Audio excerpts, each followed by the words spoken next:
welcome to a severed episode of the Friday Night Movie Podcast, because Lily and I today are going to be talking about the season finale and really all of season 2 of Severance, which is a pretty big deal. I watched it all in one day. Which is insane 24 to me. hours. That's 24 insane. Hours. Yeah. But that's how I wanted to watch it. I have I have no words. Like, I can't.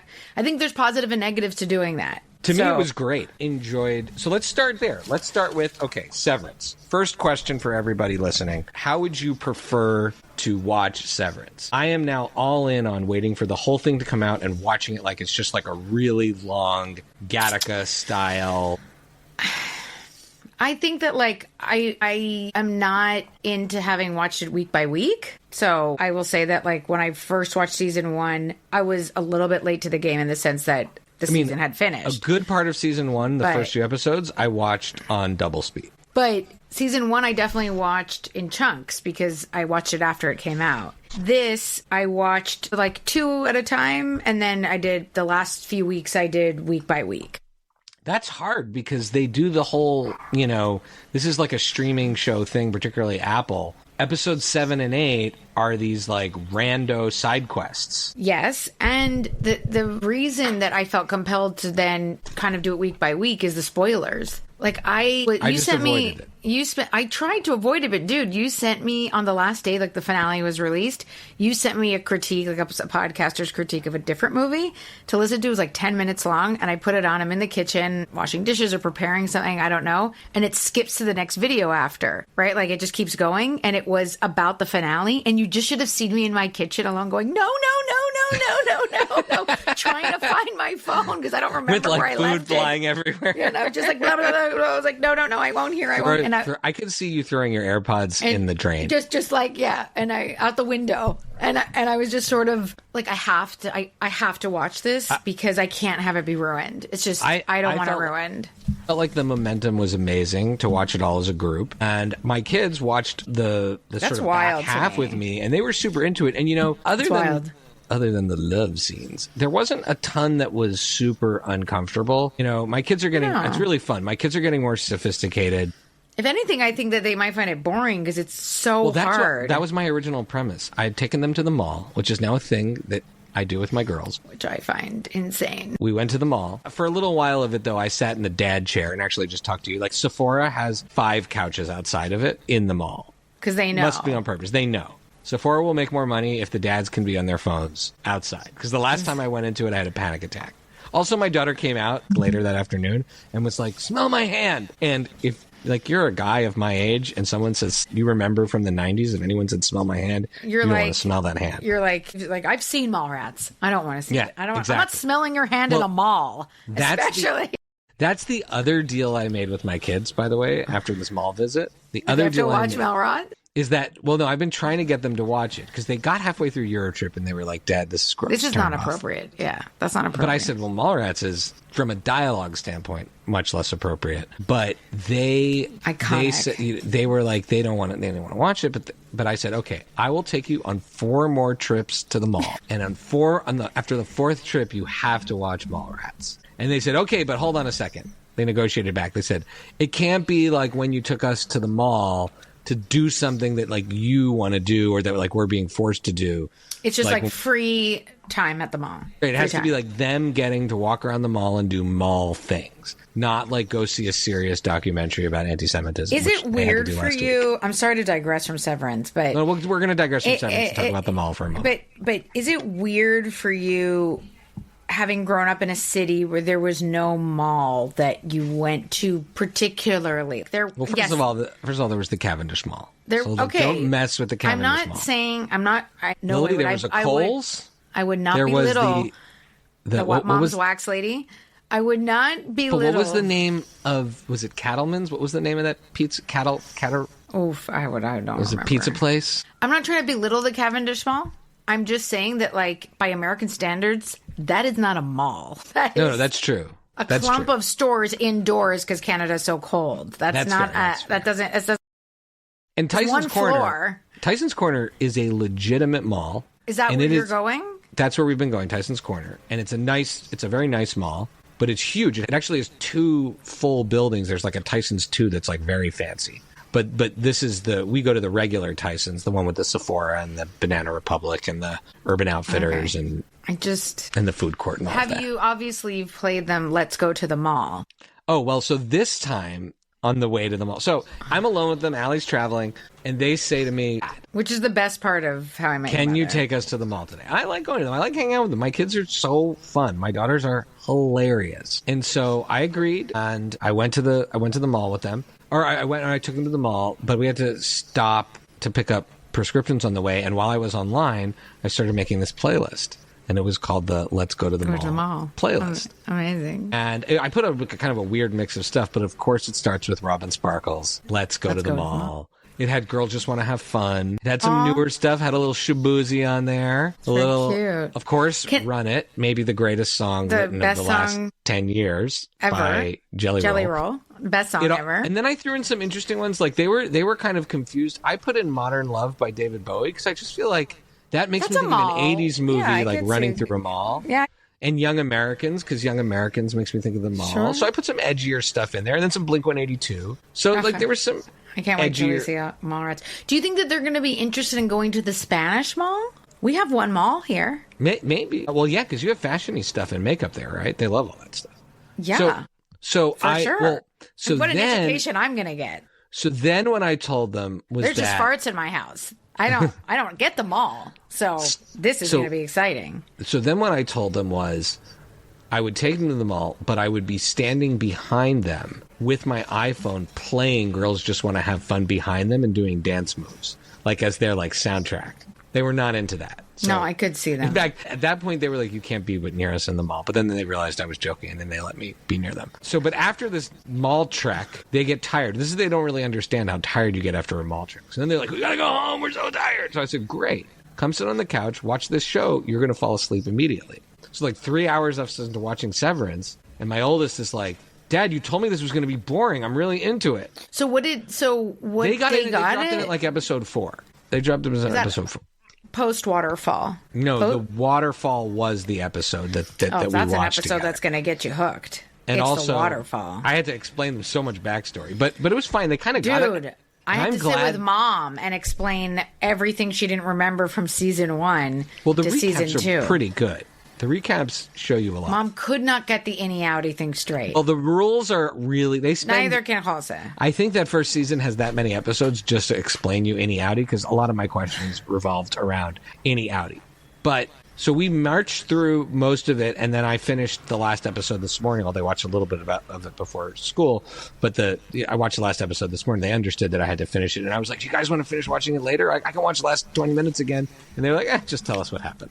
It was funny. They were both into it, but they were also fine with not. Sure. I mean, they're not like, obsessed with Mark and Helly like the rest of us. See, I'm Your maybe team it's Mark, because Gemma?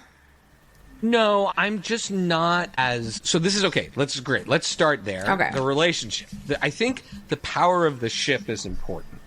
I think ever since I fell so hard in shows like Chuck and in Avatar: The Last Airbender, the animated series, I am honestly protecting my heart a little bit. That from ships. I was... Even there's the episode in Psych where he reveals to... It's like the Sliding Doors episode where he kind of reveals to Juliet that he's been lying all along, and they almost break up because of it.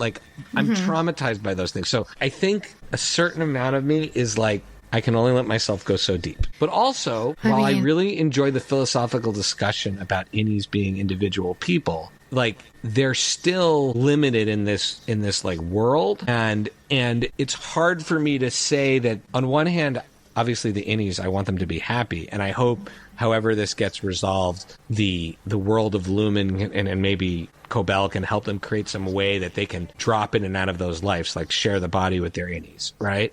But the idea that something as awful as Lumen should exist, right? Lumen is terrible. They're kidnapping and brainwashing children. They're hurting animals. They're doing human experiments. To what end, I'm still unclear, but I'm sure it has something to do with immortality. Well, Okay, well, I'll stop you there for a second because it's revealed in the season finale that... Oh, wait, are we doing spoilers at this point? I mean, who would listen to this episode if you didn't? I mean, it's ridiculous. Yeah. Don't listen to this episode if you haven't seen the season. That's ridiculous. But it is revealed that the sort of experiment they're doing with Gemma and then the sacrificial goat, which seems that they just breed goats to sacrifice them. Well, that's because they're part of a cult, which I thought like they really elaborated on this cult. Right, on this cult was really fun. And the minute that, it becomes very clear that they talk about Kier as a god. When they read from that, like, whatever Kier's Torah is. Right. It's so weird. But it's also great because it shows you how absurd religious books are, right? Like, and how cultish, like, companies can become and the religions can become. And the fine line between all of that. And then ultimately, the Gemma experiment is to create a chip that would sever you from pain, sever you from your trauma. Is that really what it is? Yeah, I believe so. Yes, because when they're going to sacrifice Emil the goat, Drummond says, this is the ultimate thing for Kier's ultimate goal to rid us all of pain. And the ultimate test was to have not only Gemma continuously her husband, who she's been, like, as Miss Casey, as one of her innies, she has 25 innies. She sees her husband doesn't ever recognize him, but then the ultimate thing is dismantling the crib, and there's no trigger for her horrible, painful memory. It worked.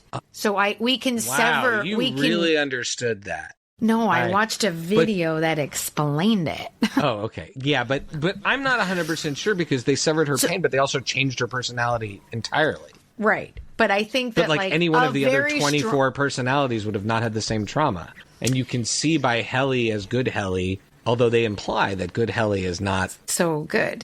Well, not that she's not so good, is that you can't escape your nature to a certain degree. Well, that the fire in her belly that the dad causes her to lead the revolution against... Right. The dad she's so repressed. Helena is so repressed that fire stamped out, or she tries so hard to please her father that she's essentially locked that part of her or isn't accessible. But Helly is all of that fire. Helly's always been like kind of a revolutionary, right? Like she's the one who kind of riles everybody up. From the beginning. And in a weird way, the father likes that more than the her that's a soul. Right. Exactly. And so anyways, I think it's a very strong theory from some very, very meticulous fans that make these videos. Okay, I think that makes sense. I was trying to be like, why the hell are they taking apart this? Right. And they do say, like, she has no trigger, she's not able to. However, she doesn't even recognize Mark until she is the Audi version of her. So it does work. Whatever they're doing works. I think that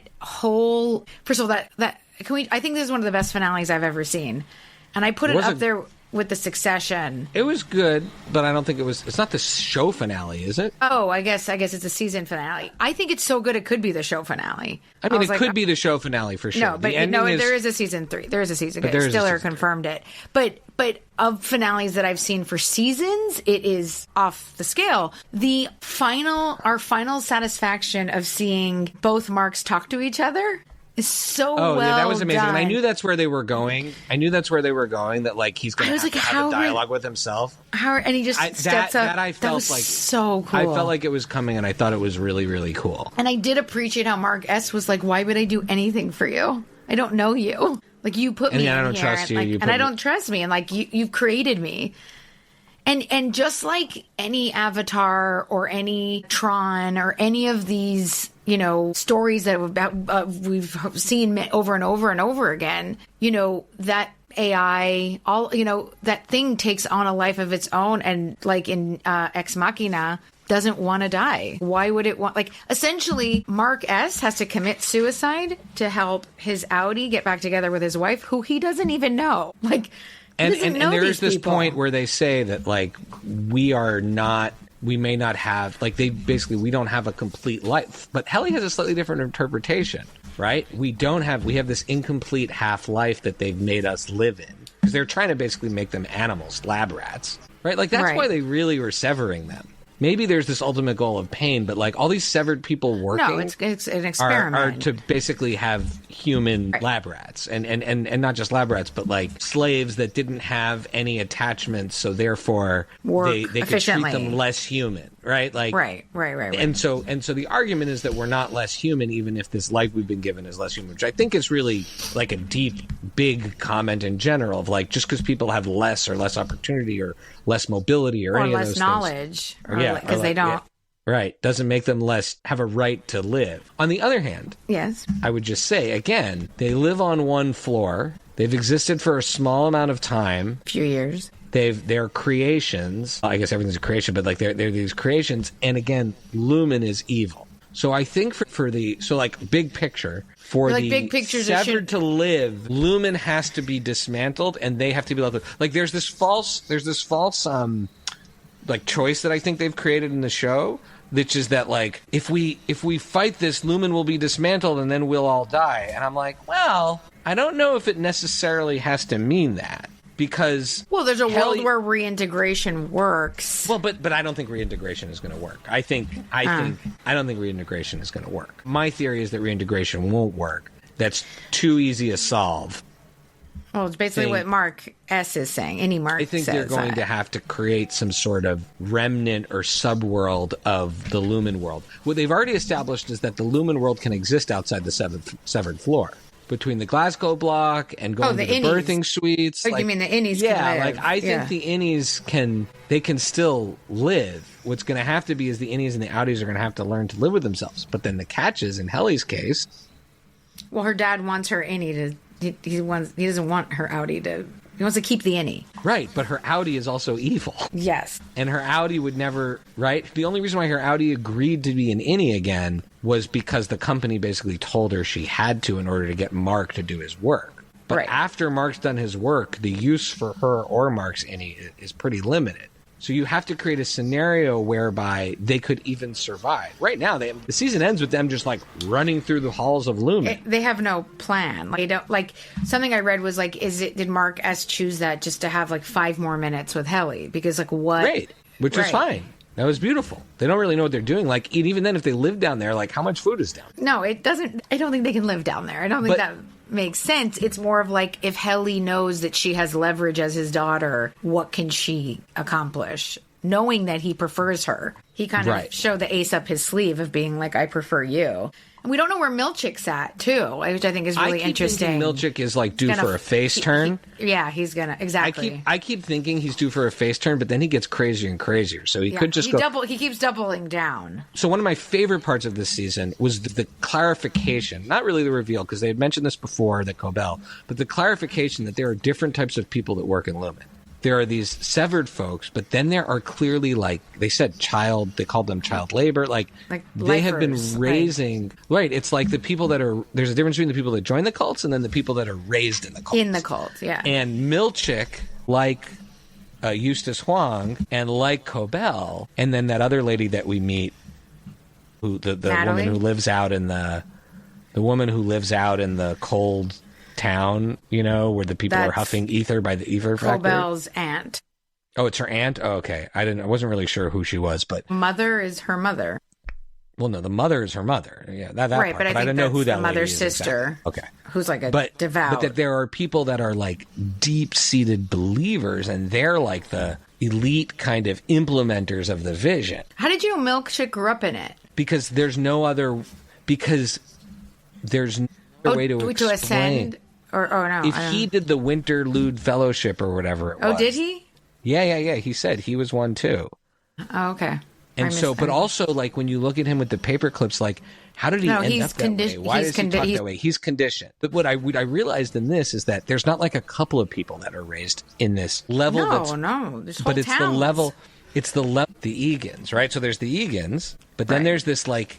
Well, there's schools and... Then there's like Drummond, whatever Drummond was, which are like these executives. Right. But they're kind of wise to it, but they're implementing it because they're at the top of the chain. But then there are this like elite squad of brainwashed, hardcore believers that are Cobell and Milchick and the aunt, like, and they're fascinating. Cobell is on her own kind of potential face turn. It also is possible that Cobell... she just wants to... She's using them to take over, I think. Like, oh, like she wants her due? Oh, yeah, for sure. Well, they do the switcheroos really well and really earned well. So, I mean, let's talk about the great switcheroos. The switcheroo around Bert was amazing. I thought that was actually...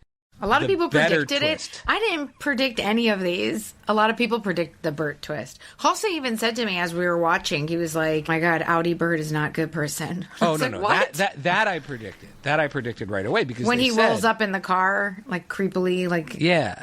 He's like looking... called that, and I was like, what? No, I love him. Yeah, he's almost ready to cheat on... I mean, like... He's a scoundrel. No, and clearly some kind of Sicario for Lumen of sorts. That Irving had been tracking because Irving basically went undercover, right? For who we don't know. We don't know who's on the other end of that phone. Right. But like Irving... Competition. Irving's reason for being severed. Everyone had their different reason for being severed.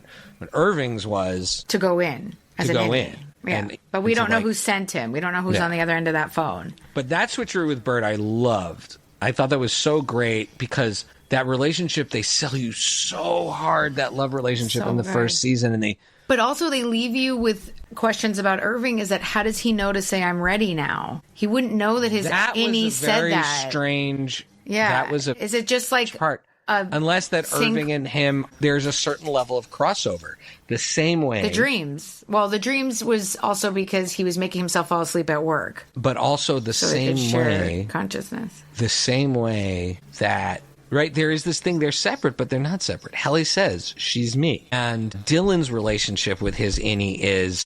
That was such a cool part of this season. That was one of the best parts of this. Merritt Weaver. So amazing. But when he sends the letter to himself and it was like, you're a version of me that's better and I need to be more like you and I don't want to, so you've got to keep on going, right? Well, he says, you get to choose. He gives him the you choice. Get to choose. He gives it. He treats him with a certain understanding. So there is this connection between the two sides that does exist. Imagine we never posited in season 1, or I never posited in season 1 that your innie is better than your outie. Like your innie is a better version of you. And in Helly and in Dylan's case, it absolutely is. It's this unspoiled version that's like this pure, Dylan doesn't have all the disappointments that led to his depression or whatever he's dealing with outside. And he's good at that job. And that's why he's so excited about all these things that he prizes that he gets. Yeah. He's such a great character. Every I have to say, like, even they didn't even waste, like, at first I was a little bit nervous that they were going to waste Gwendolyn Christie.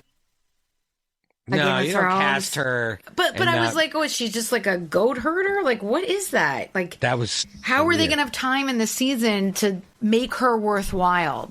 But maybe she's in the third season also. Maybe she is, but in this second season, when they bring her back for the finale, she's fantastic. Like, I was so here for it. Okay, I did not see the Helly twist coming. I was I don't know. I didn't see, out of it. A lot of people saw the things you picked up on, like Becky saw it right away, Shelley saw it right away, shout outs.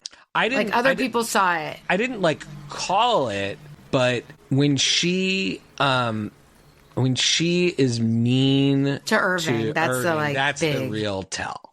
Right. That something's not right. And also when she kind of hooks up with Adam Scott, that's still kind of... It just seems that does seem so forced so and manipulated, how they have a whole tent alone. Like, it's clearly, but that was a great twist. And then a lot of people say, like I've read, a lot of people question which one is it really at the end. Well, I do have questions about that. At that point, I mean, I think and the other reason why I have questions about the ships is that once they changed around Bert and Helly, what can you trust? Right. Like, I was actually, my big wrong prediction, I was telling the kids, and my youngest and I, we were convinced of this.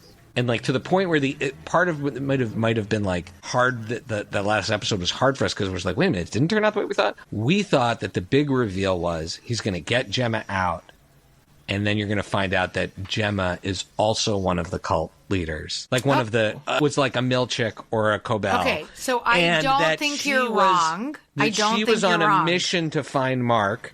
In that blood drive and all of that stuff. Yeah. Mom, it was she was a plant. You know how I know?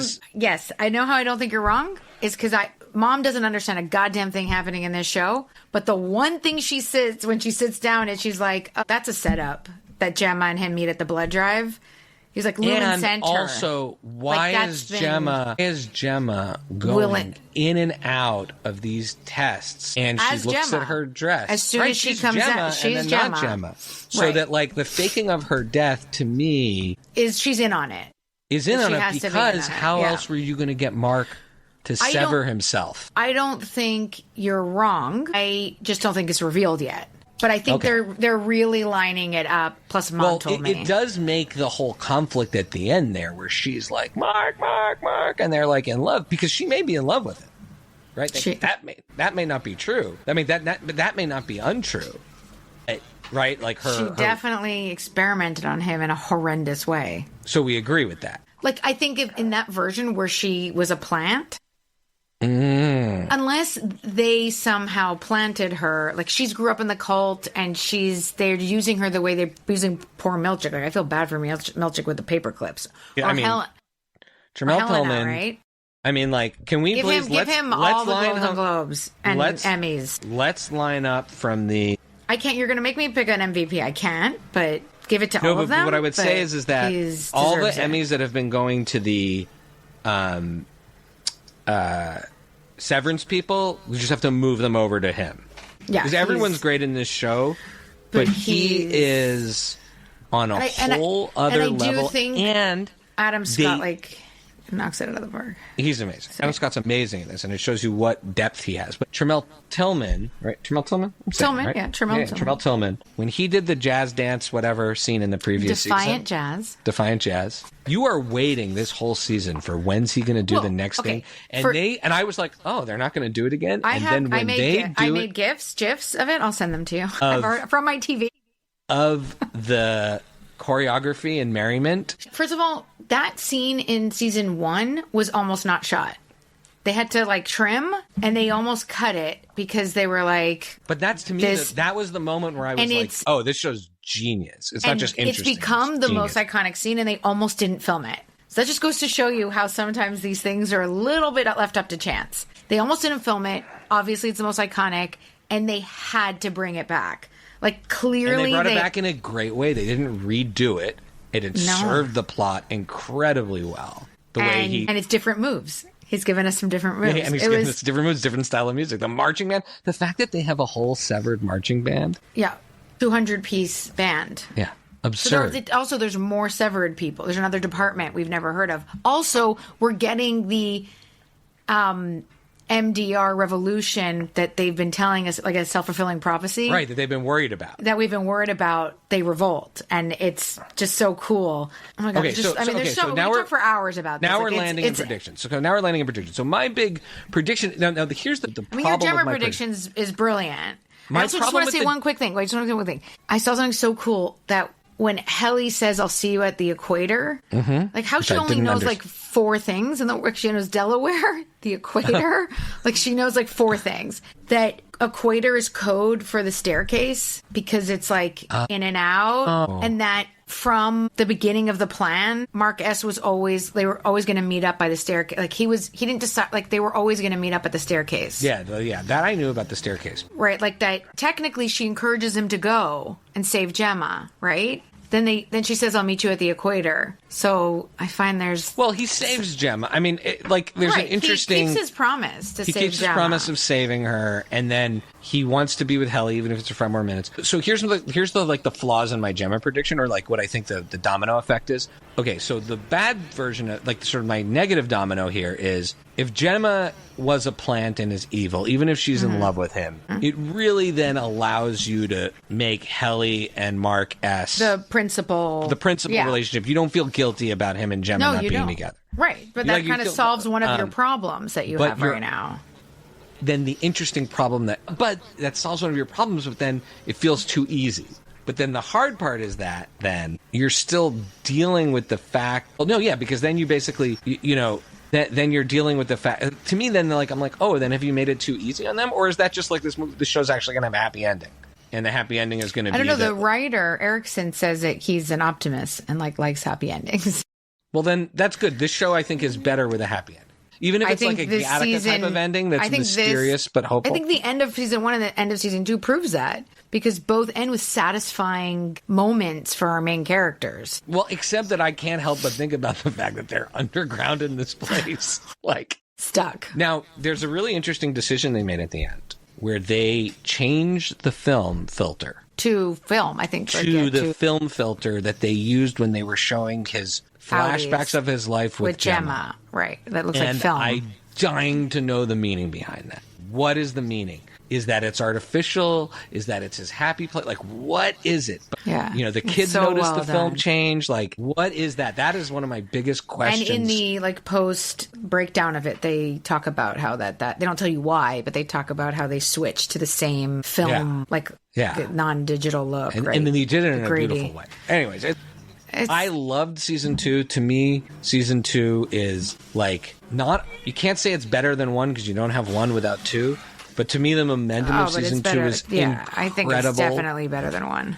At the end of season 2, when they reveal that she is bad, at season 1, and they revealed that she was bad, I was like, that feels kind of obvious. Helly is bad. But all of the world building and reveals that came in season 2, I'm like, I just want to know more about this world. This is incredible. I absolutely love this. This was like a 4 or 5 star season, even with the 2 side quest episodes and the weird brain opening parts, which are kind of boring because I watched it all as one show, like one long show. They didn't bother me much because I didn't feel like I was stuck in a side quest. I felt like, okay, you'd have to wait 2 weeks to get more, so you weren't pissed. And I didn't lose the momentum of caring about all the other stuff that was happening. Right. I also loved where they sent John Turturro off on the train at the end, we can go back to him. He'll be we don't back. have to go back to. He'll be back. Because his whatever company, either it's another rival company that they mentioned in season 1 or whatever. Of course he's going to be back. There's just so much. They do the thing that the first Alien and the second Alien, and even maybe the third. Becky defended that. We all have a soft spot for the third Alien. But that or Prometheus does. Whatever questions they answer, they raise more questions, and they're questions that are going to sit in your brain all the time because you actually care. They're not logic flaws. They're oh, what else can I know about this world? Right. Awesome. Okay. There's no LVP. There's no LVP. Your MVP. Well, then make it a character then. Your MVP, your LVP, and your MIP. Okay, Audi Dillon is the LVP. Audi Dillon is your least valuable player because he's kind of I felt bad for him, but I'm also you've been shown the answer to your problems, and you're I hope. Well, maybe in the end he does. He almost got that door job. Almost. But I think that maybe because I can't really pick anyone. That scene and the actor they chose, I love that guy. Oh yeah, he's great. They chose the actor that looks just like him. That looks just like him, and they also. I mean, what I loved about the season 2 is just there's a lot glossy. Yeah. Talking about the doors. And then he's so mad because he worked at Lumen, not because he's severed, but because of the doors that they use at Lumen, right? Isn't that why he doesn't hire him? Oh. He was like, Lumen, they use a different door system. Really? That's what it was? I thought he was disgusted by the severed. I think he is, but I think he also mentions that he hates the doors.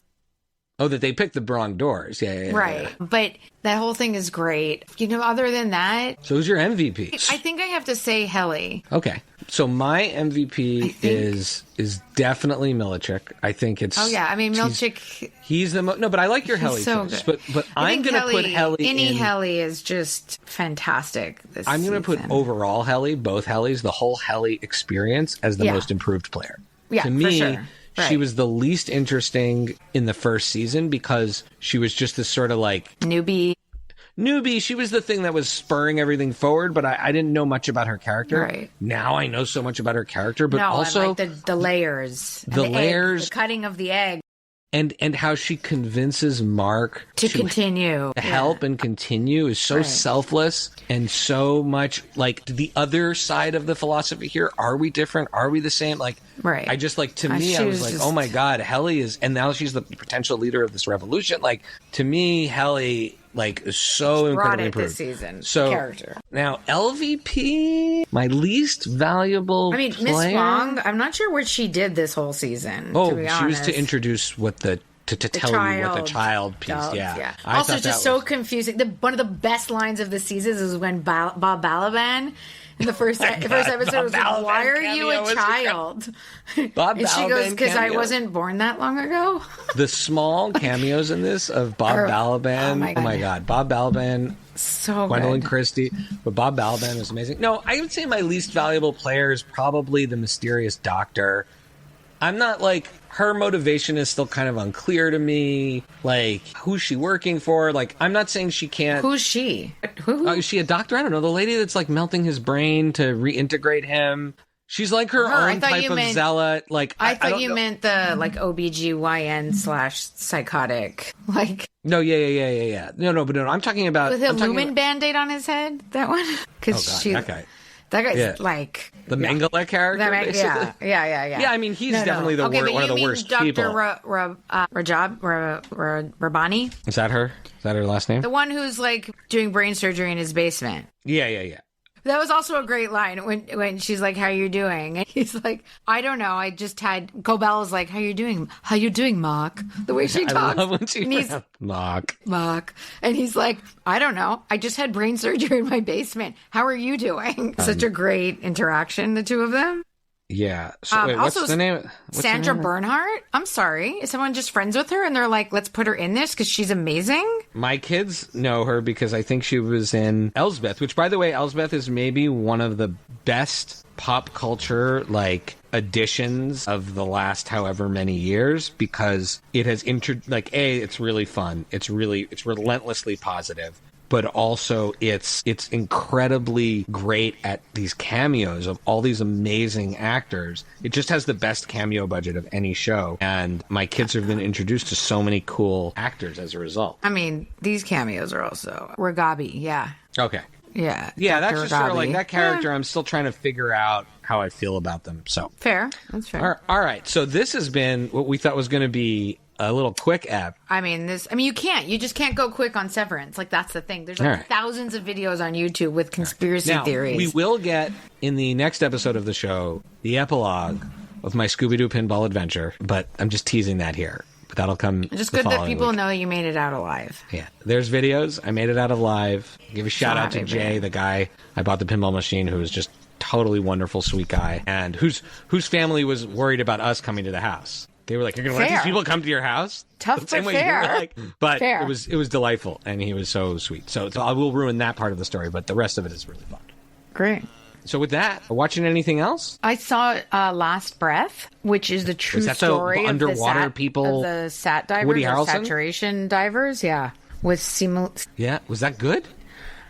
It's got 79% on Rotten Apple, whatever. Apple, I don't follow know those. I don't follow. But I have to say, follow those if there's someone I like who wrote a review. I don't look at the aggregate scores. But I will say that this. Yes, I thought it was. It's 80. Sorry, it's 90 minutes. Like, sold. Thank God. First of all. But I mean, I watched the one about the miners. No, the. Oh my God, the Thai miners. The Thai kids that got stuck in the Sorry, cave. no, I was thinking of the Chilean miners, but that's right. I was like, that one was so intense. So this is not as intense, I think, as the Thai kids that got stuck in the cave, but it's very intense because it's unbelievable, the story. It's like Apollo 13, unbelievable? Yes. Is it depressing, or is it ultimately? Okay. But that kind of spoils. It's a bit of a spoiler. Halfway through the movie, I was like, no, why did I pick this movie? I was like, I'm just Googling it. And Jose was like, we're going to ruin the movie you're watching right now. I'm like, I can't invest another 45 minutes in this if I'm going to cry. I think it's a fascinating story. It's got great actors. It's 90 minutes. It's basically the length of the last episode of Severance. It's a cool watch. I enjoyed it. It's a great Friday night movie or Saturday night movie. Like at home, just want to see something. Plus, it's a cool, it's a very interesting true story. Very cool. I'll put one that's like a shy algorithm movie. It's called Dark Match, and it is about a bunch of wrestlers who are like independent wrestlers who get invited to do some sort of match in some like weird faraway place, and it ends up being like a total like gore fest fighting to survive kind of situation. Because this is fiction. Yeah, they're like trapped in it's like a cult that hired them. And oh my God, anyway, this is like an AI movie. It's not real. Yeah, and Chris Jericho, the famous wrestler Chris Jericho, is in it as the villain. That's really funny that this is literally your perfect movie. Like, I think it's on Shudder. It's like perfect for Shudder. It's gory. It's fun. I wish it was like a little bit more light. Like I wish it was a little funnier. It's like comedy. It's like very dark. It's very dark. And I think with wrestling it could have been a little bit more fun. But I enjoyed it. But this is not for everybody. This is for someone who wants to watch like a low budget people with like getting there are different themed fights in it. So like in one of them they have to glue, they wrap their hands and they have to glue glass to their hands and they have to like fight each other with glass on their fists, and like there's lots of really disgusting stuff in this. But it was cool. And there's some interesting reveals in it. A conversation about motivation and cult leaders and all that. But yeah, so that, and then I want to give the hugest shout out to Seth Basin-Hirsch, Jacqueline Amore, and of course director Stacey Malton, star Tova Feldsha as well. Malka, which movie I had the privilege of being able to be an executive producer on, short film that we were just out at CineQuest for, won best short at CineQuest, and therefore technically is Oscar qualifying right now, which is really exciting. Congratulations. And it's a beautiful movie, and what an incredible artistic team, and getting to know them has been amazing. And so I'm so thrilled for them, and here's to more success there. With all right. Yeah. Love you. Have a great week. Love you. You too. Bye. Bye. All right, see you.